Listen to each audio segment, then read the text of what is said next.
예, 상황 우리 중고등부 친구들 한 주 잘 보냈습니까? 어마어마한 추위를 우리 경험했는데요. 또 오늘부터도 많이 추워진다는 것 같아요. 그래서 여러분들 뭐 건강 관리 또 특히 감기 걸리지 않도록 잘 주의했으면 좋겠습니다. 한 주 동안 뭐 초등학교를 졸업한 우리 신입생들도 있었고요. 또 중학교를 졸업한 우리 선배들도 있었던 것 같은데 우리 졸업 다시 한번 진심으로 축하합니다. 네. 오늘도 우리 함께 예배 드리게 되는데요. 여전히 우리 온라인으로 모이게 되었어요. 그래서 이따 광고 시간에도 전하겠지만, 빨리 이 코로나가 끝나지 않고 장기화돼 가고 있는 것 같아요.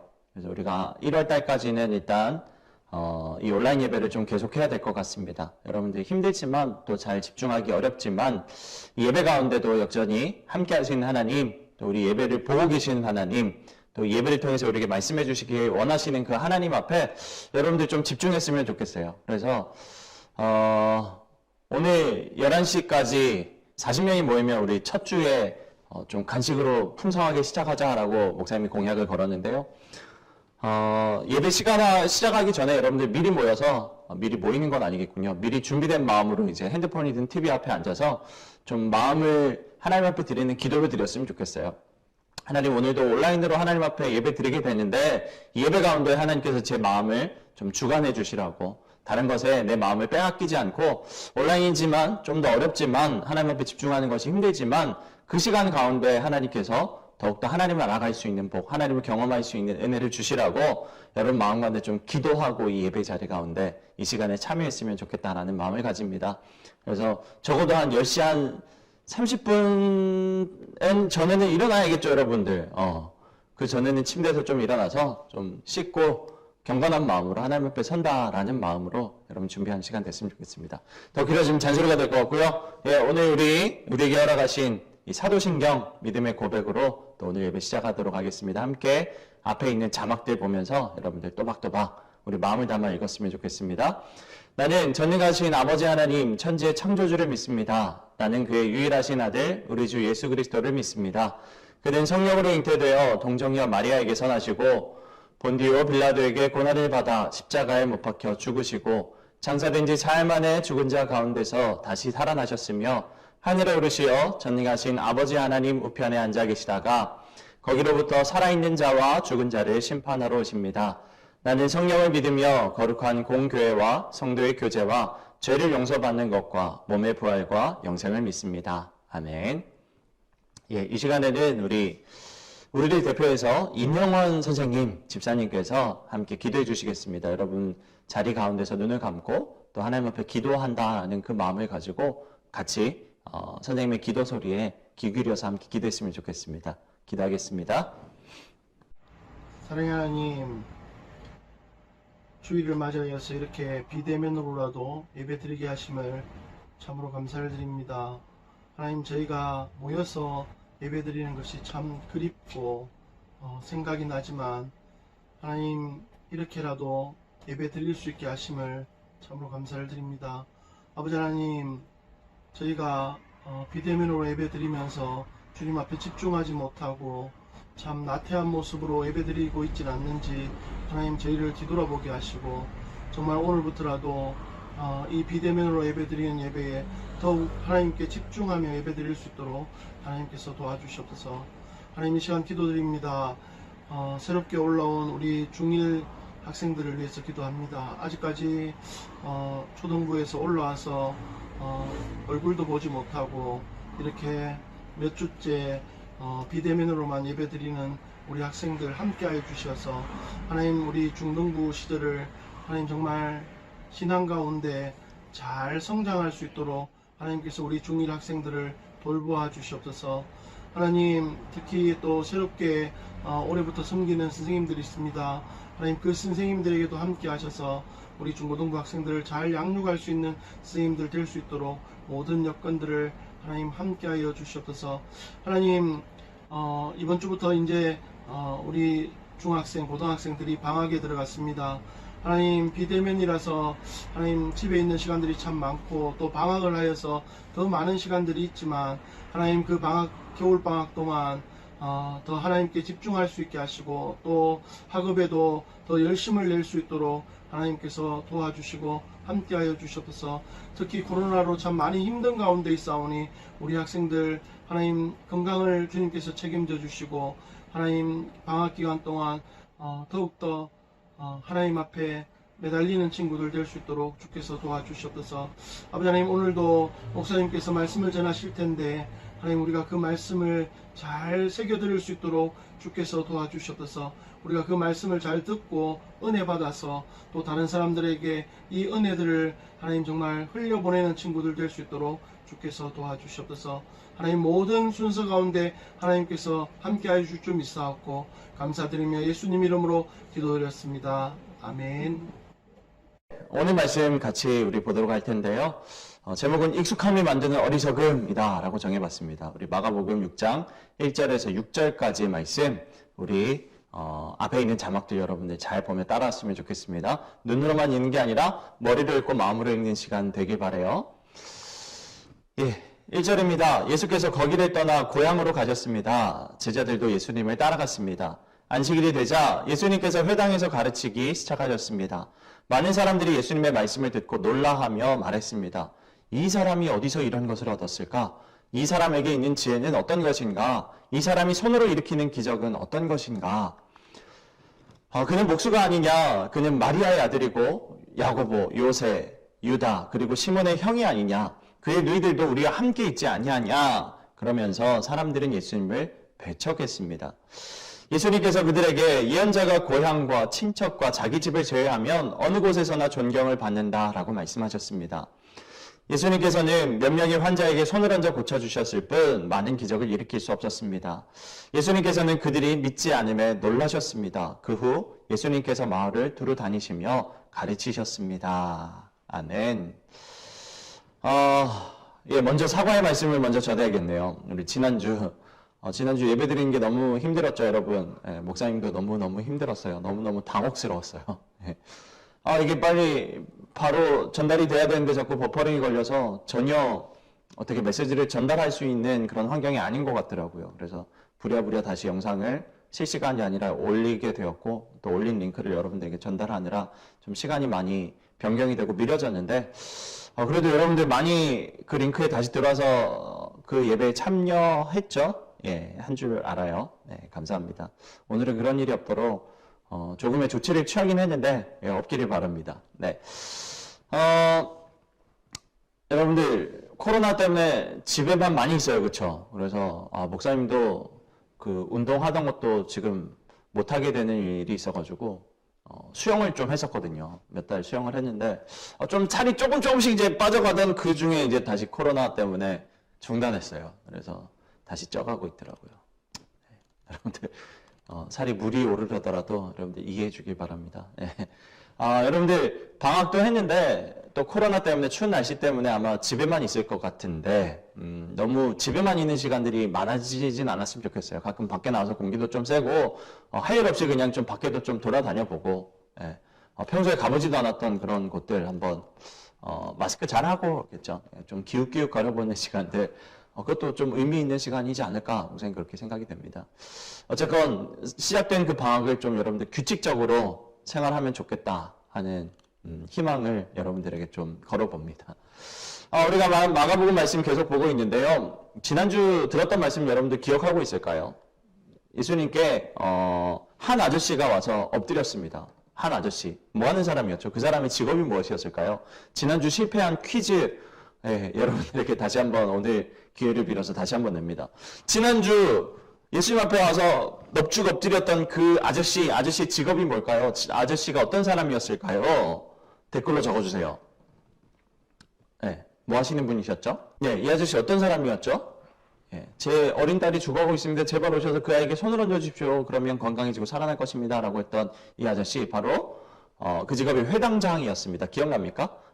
유대인들이 이제 안식일에 모여서 함께 하나님의 말씀을 보았던 곳, 또 주중에는 아이들이 와서 거기서 율법을 배웠던 장소, 때로는 뭐 어떤 판결을 내릴 수도 있었던 법정과도 같았던 그 장소, 회당이라고 했는데요. 그 회당을 관리하고 주관하는 회당장이었어요. 대장이었다라는 것이죠. 그 아저씨에게 이 글처럼 큰 문제가 생겼습니다. 딴 아이가 병으로 죽어가고 있다라는 것이죠. 너무 위급하고 급박한 그 상황인데 이 아저씨, 이 야이로라는 이 회당장 아저씨에게는 예수님이 떠올랐던 것 같아요. 예수님이라면 고치실 수 있어. 그리고 그런 큰 기대를 가지고 예수님 앞에 나와서 어떤 큰 믿음을 보였느냐. 우리 지난주 제목이 큰 기대, 큰 믿음이었잖아요. 그래서 큰 기대를 가지고 예수님 앞에 나와서 큰 믿음을 보이는데 아까 저 읽었던 빨간 글씨처럼 그 아이에게 손을 얹어 주시기만 하면 내 딸이 나을 수 있을 겁니다. 죽어가는 병인데, 죽을 병인데 그냥 예수님께서 손을 얹어 주시면 나을 수 있어 라는 믿음을 이 아저씨가 가졌다라는 것이에요. 또 한 가지, 또 한 사람이 더 등장하잖아요. 어떤 아줌마죠? 병을 가지고 있는 아줌마였어요. 그 아줌마 어떤 병이었나요? 퀴즈 하나 더. 오늘의 퀴즈 하나 더. 어떤 병이었죠? 뭐 그 병의 이름을 얘기해도 좋고요. 내용을 얘기해도 좋아요. 제일 먼저 얘기한 사람. 이 어떤 병이었냐면 피가 응고되지 않는 혈루증이라고 하는 그 병에 걸린 아줌마였어요. 상처가 나면 피가 굳어져서 이제 출혈이 멈춰야 되는데 지혈이 돼야 되는데 지혈이 되지 않는 병이죠. 굉장히 위험한 병이었던 것 같아요. 12년 동안 이 병에 시달리던 이 아주머니도 자기의 여러 가지 의사를 찾고 약을 써고 했는데 되지 않았어요. 이러다가 큰 기대를 가지고 찾아왔던 예수님. 예수님 앞에 이 아주머니도 예수님이랑 고치실 수 있어 라는 큰 기대를 가지고 왔는데 그 모습 가운데도 큰 믿음을 가지고 있다는 거 보았잖아요. 어떤 믿음이었죠? 바로 저 그림처럼 내가 예수님의 그 손, 옷자락만 딱 만져도 내가 나을 수 있어 라는 그런 믿음이었습니다. 지난주 살펴본 이 한 아저씨와 한 아주머니의 이야기처럼 우리들도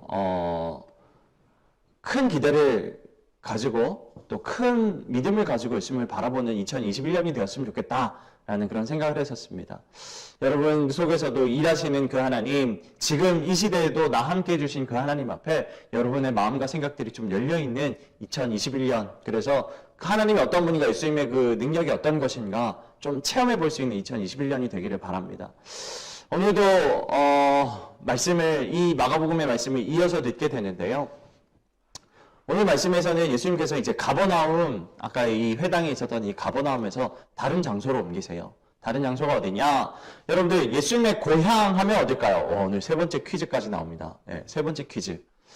예수님의 고향이 어디였죠? 예수님의 고향?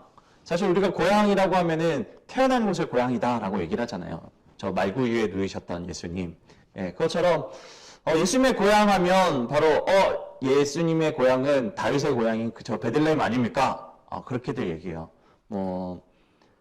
틀렸다라고 할 수는 없는데요. 사실 성경에서 얘기하는 그 고향은 예수님이 자라신 곳을 어린 시절을 보내시면서 장성하기까지 계셨던 그 자리를 고향이다라고 얘기를 하는데 어디냐면 바로 짜잔 나사렛이라는 동네예요. 나사렛 좀 들어본 것 같죠? 예수님을 나사렛 예수시다라고도 표현을 하잖아요.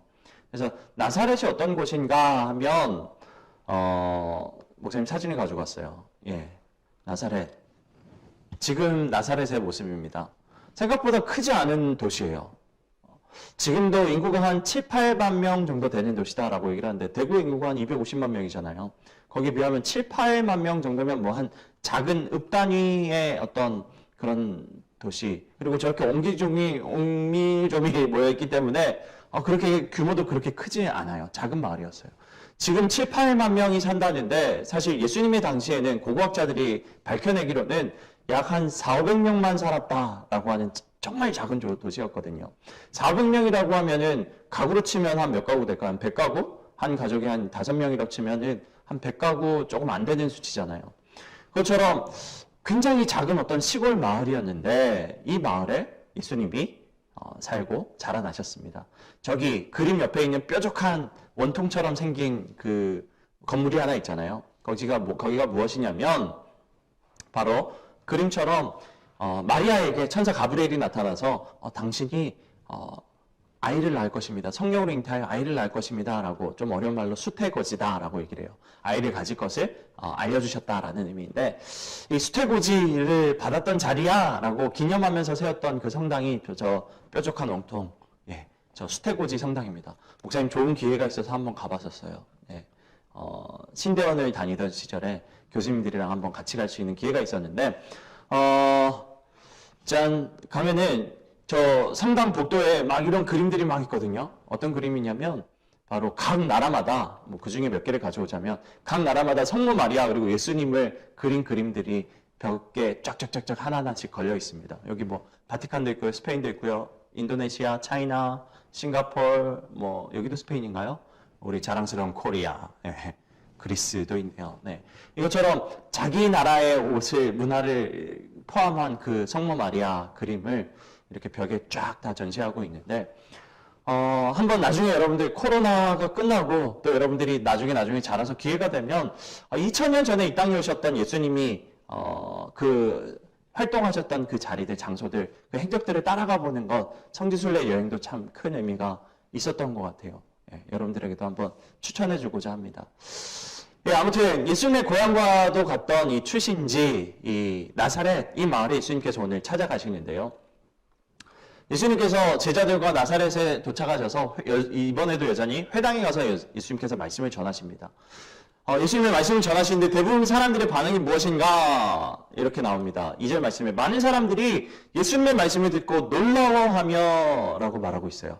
많은 사람들이 예수님의 말씀을 듣고 놀랐다 라고 기록을 하고 있어요. 이전에도 좀 본 것 같죠. 예수님께서 이전에 회당에서도 회당에 계실 때에도 많은 사람들이 예수님의 말씀에 대해서 놀랬잖아요. 왜?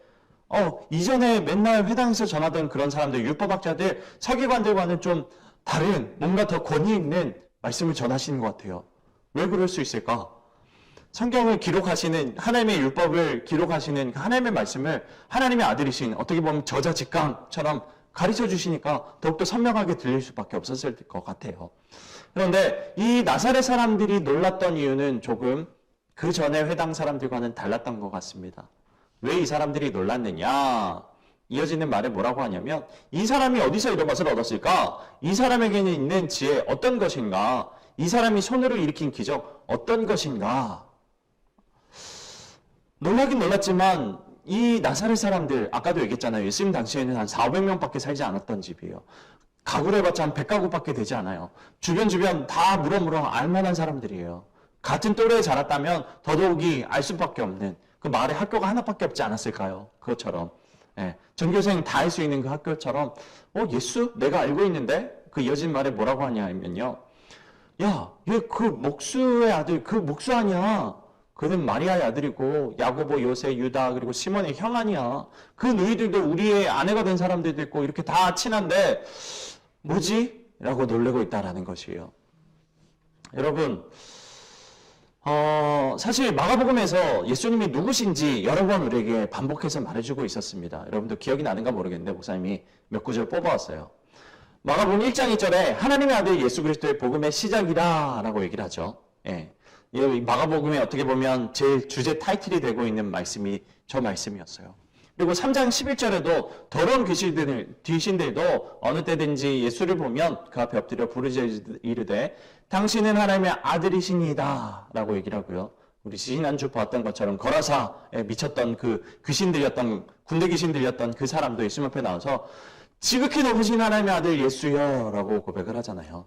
이 마가복음이 얘기해주고 있는 것, 야 예수님은 하나님의 아들이셔 라는 얘기를 전하고 있는데 이 나사렛 사람들은 뭐라고 얘기를 했다고요? 다시 한번 볼까요? 그 목수 마리아의 아들 아니냐라고 부르고 있어요. 마리아의 아들, 목수. 그 사람이 어떻게 이렇게 놀라운 말을 전할 수 있지? 에이, 그럴 수 없어. 그럴 리 없어. 라는 놀라움을 표현하고 있다라는 얘기입니다. 여러분들, 이 마리아의 아들이다라고 얘기하는 것에 어떤 의미가 있을까요? 어떤 의미가 있을까? 퀴즈 하나만 더 낼까요? 네, 퀴즈 하나만 더 내봅시다. 예수님의 이 어머니는 마리아였어요. 육적인 아버지는 누굴까요? 하나님 말고. 이 세상의 육적인 아버지는 누굴까요? 네. 바로 답이 나왔을까요? 요셉이죠, 요셉. 네. 요셉. 학자들이 추정하기는 예수님이 지금 이 나사렛 이 회당에 오셨을 당시에는 이 요셉은 이미 죽었다라고 얘기를 합니다. 그래서 사람들이 아마 마리아의 아들이라고 얘기하지 않았을까라고 말하는 성경을 연구하는 학자들도 있는데요. 사실 근데 누가 아버지가 죽었다고 해도 그래도 예전에 돌아가신 그분의 아들이라고 얘기를 하지 엄마 이름을 잘 얘기하지 않는 시대였어요. 예. 그런데 왜 마리아의 아들이라고 얘기할까? 그것들을 한번 연구하면서 학자들이 결론을 내리기는 이런 생각을 가집니다. 뭐냐면 이 나사렛 사람들 막 서로 집의 사정들 다 빤히 아는 그 사람들, 작은 도시이기 때문에, 작은 시골이기 때문에 그 사람들의 어떤 인식에는 이 예수님을 마리아의 아들이라고 불렀던 이유, 바로 요셉과 결혼하기 전에 아이를 가진 것을 알았기 때문에, 예수님은 요셉의 아들이 아닐 거야 라는 그런 마음을 가지고 있었다라고 해석하기도 합니다. 그래서 마리아의 아들이다 불렀다라는 것이죠. 어떻게 보면 예수님을 무시하고 천대하고 인정해주지 않았던 표현이 마리아의 아들이라고 볼 수 있다는 것이죠. 그리고 목수다라고 얘기를 하고 있는데요. 저 사람은 뭐 성경을 연구한 사람도 아니고 예수?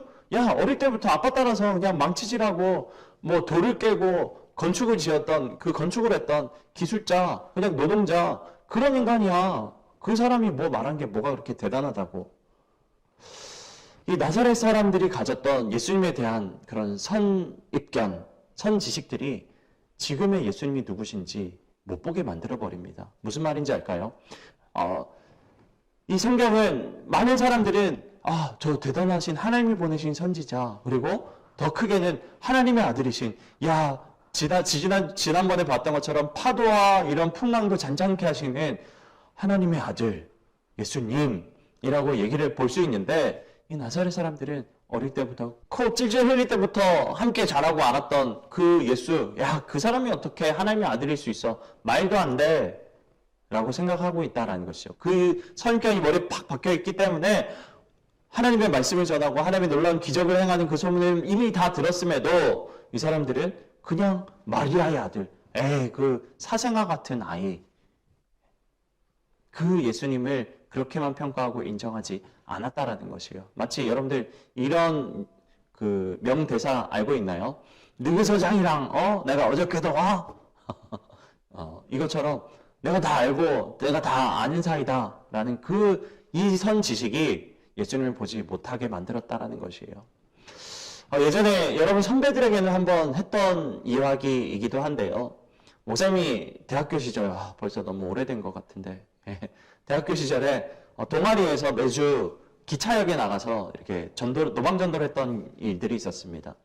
그런데 한 번은 여기 나가서 이제 자기 기차 시간을 기다리며 앉아 계신 분들에게 다가가서 상냥하게 웃는 표정으로 스마일하며 인사도 하고, 제가 잠깐 좋은 말씀 좀 전해드려도 될까요? 라면서 복음을 전하는 그 시간들이었는데, 그때 만났던 한 아저씨가 아직도 머리에 생생히 기억이 납니다. 무엇이냐면 한 40대에 돼 보이는 아저씨셨거든요. 그 아저씨가 계시길래 저도 딱 가서 먼저 인사를 하고요. 안녕하세요. 저는 신학생인데 잠깐만 시간이 되시면 저랑 이야기 좀 하실 수 있을까요? 라고 굉장히 친절하게 물었어요. 그랬더니 그 아저씨가 그렇다고 괜찮다고 시간이 괜찮다라고 하시더라고요. 그래서 다시 한번 목사님 물었습니다. 아저씨 혹시 교회가 어떤 곳인지 아세요? 라고 물었더니 자기는 사실 어릴 때 엄마 뱃속에서부터 모태신앙이라고 하죠. 뱃속에서부터 교회를 다녔던 사람이래요. 그래서 그러면 교회 다니시는가 보다 하고 있었는데, 그런데 지금은 교회를 다니지 않아요? 라고 하시더라고요. 잘 됐다. 이분께 한번 복음을 다시 한번 전할 수 있어야겠다 라는 그런 마음의 뜨거움을 가지고 얘기를 하는데, 오히려 이 아저씨가 더 적극적으로 목사님한테 얘기를 하시더라고요.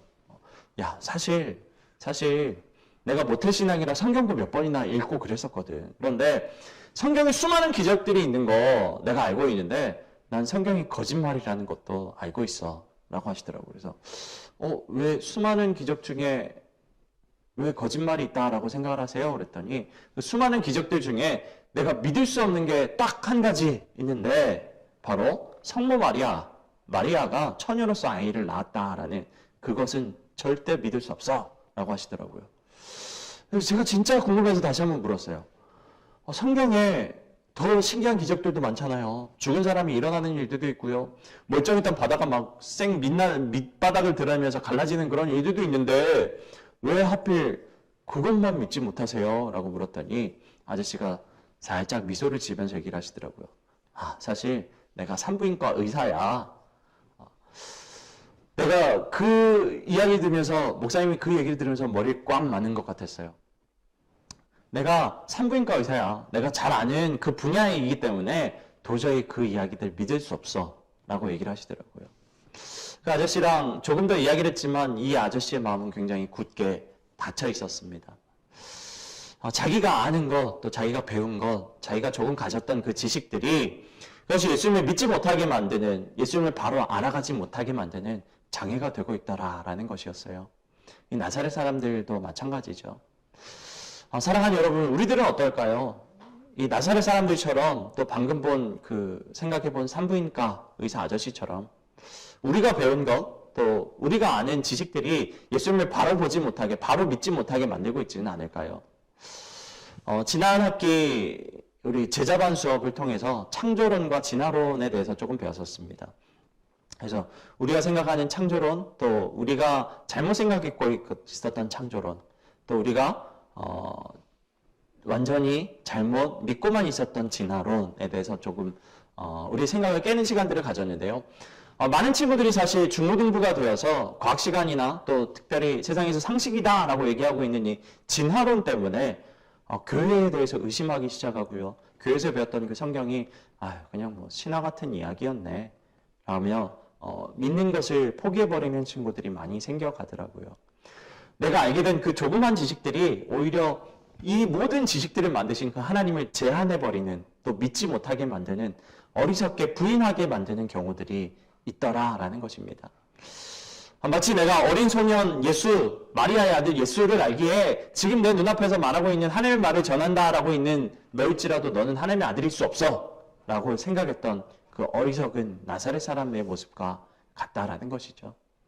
또 한 가지 여러분들 오늘 더 생각해보고자 하는 것은, 이 말씀을 통해서 더 생각해보자 하는 것은, 나사렛 사람들이 어려서부터 자신과 오랫동안 함께 시간을 보냈던 그 익숙한 예수님이기 때문에 그 예수님의 말씀을 제대로 듣지 못하는 모습들 우리가 보았지 않습니까? 그것처럼 우리도 어려서부터 익숙하게 우리 집안에 있는 것 때문에 하나님을 똑바로, 또 하나님을 제대로 알지 못하고 있지는 않았을까라는 생각이 들어요. 무엇이냐면 책장 속에 있는 이 성경, 익숙하게 우리 집에 늘 있었고 책장에 꼽혀있기 때문에 우리에게 주신 말씀이 얼마나 귀한 것인지, 또 이 말씀이 얼마나 대단한 것인지, 얼마나 큰 가치를 갖고 있는 것인지 우리가 그냥 생각하지 못하고요. 다른 여느 책들과 같이 그냥 툭 꼽혀있는 하나의 책이 돼버리는 친구들이 있지 않을까 염려가 됩니다. 하나님의 말씀을 그냥 어떤 동화책처럼, 소설책처럼, 그냥 일종의 하나의 책처럼 수많은 책 중에 그냥 한 권으로 생각하는 친구들이 있을 수 있다라는 것이에요. 또 한 가지, 매주 드리는 우리가 예배, 매주 우리가 드리고 있는 그 예배, 여러분에게 너무 익숙하지 않은가요? 특별히 너무나 편해져 버린 온라인 예배, 그 예배이기 때문에 하나님을 알아가는 일, 또 하나님의 말씀을 통해서 자라나는 일, 우리가 놓치고 있지는 않은가, 조금 오늘 이 나사렛 사람들을 통해서 한번 생각해보고 돌이켜보길 바랍니다. 우리 친구들이 오늘 말씀의 이 나사렛 사람들과는 달리 우리에게 주신 그 말씀을 귀하게 또 소중히 여기면서 또 열심히 그 말씀을 하나님의 말씀으로 펴서 읽는 친구들이 될 수 있기를 바랍니다. 또 온라인으로 우리가 몇 주째, 또 앞으로도 몇 주 동안 모이게 되지만 이 온라인 예배를 통해서도 만나게 하시는 그 하나님의 아들 예수님을 더 깊이, 더 풍성히 알아갈 수 있는 저와 여러분들이 되기를 소망합니다. 우리에게 있는 그 익숙함이, 우리가 가졌던 그 익숙함이 하나님을 가리는 일이 없도록 여러분들의 삶의 모습들을 다시 한번 생각해보고 반성하는 우리 멋진 중고등부 친구들이 되기를 바랍니다. 우리 함께 기도하겠습니다. 고마우신 우리 아버지 하나님, 오늘도 우리 친구들과 함께 영상으로, 온라인으로 예배를 드립니다.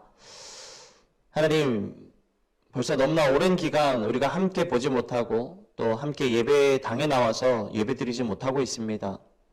이 온라인 예배가 어느덧 익숙해져 버려서 하나님 앞에 서는 시간이 아니라, 하나님 말씀을 듣는 시간이 아니라 그저 의무적으로 켜서 들어가 있는 시간이 되어버렸진 않았는가 하나님 염려됩니다.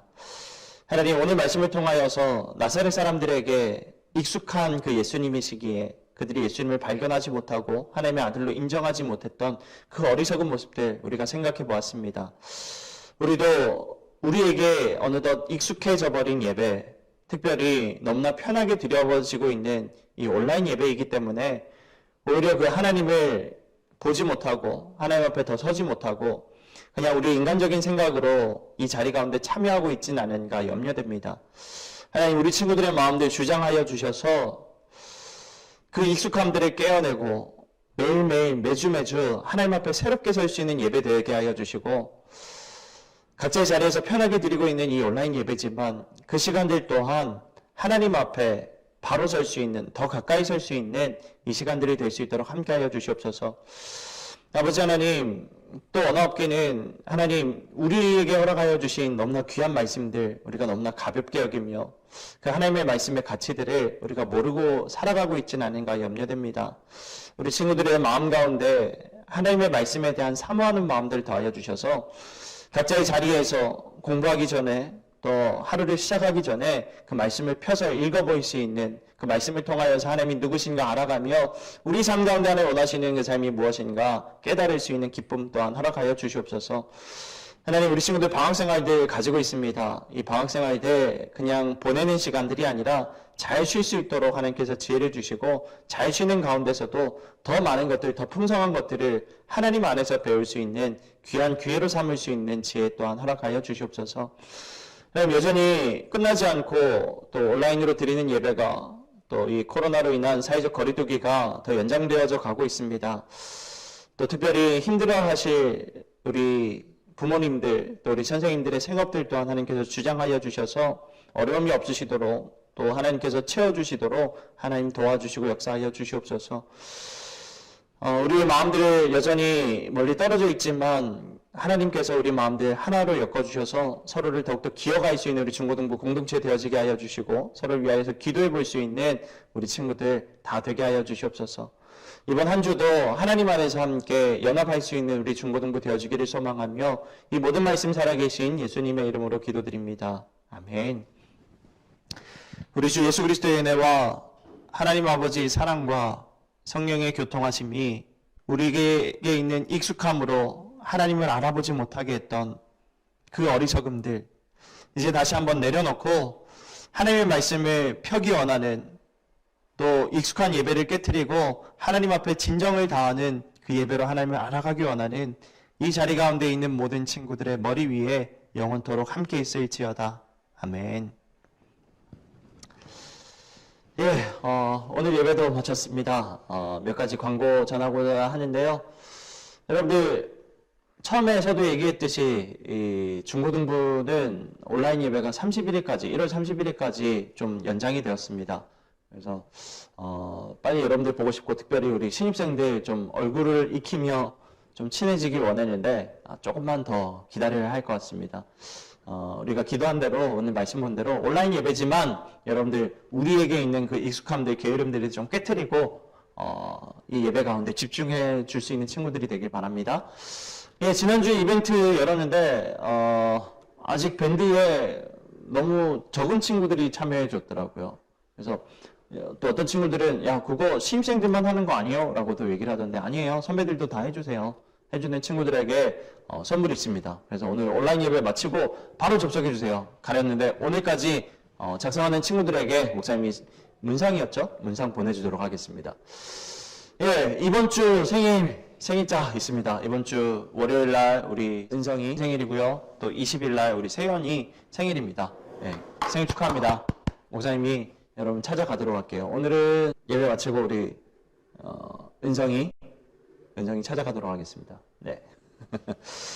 예, 오늘 광고도 여기까지고요. 여러분들 추운 날씨 또 코로나 열심히 잘 조심하면서 건강한 모습으로 우리 보길 바랍니다. 우리 다음 주에 봅시다.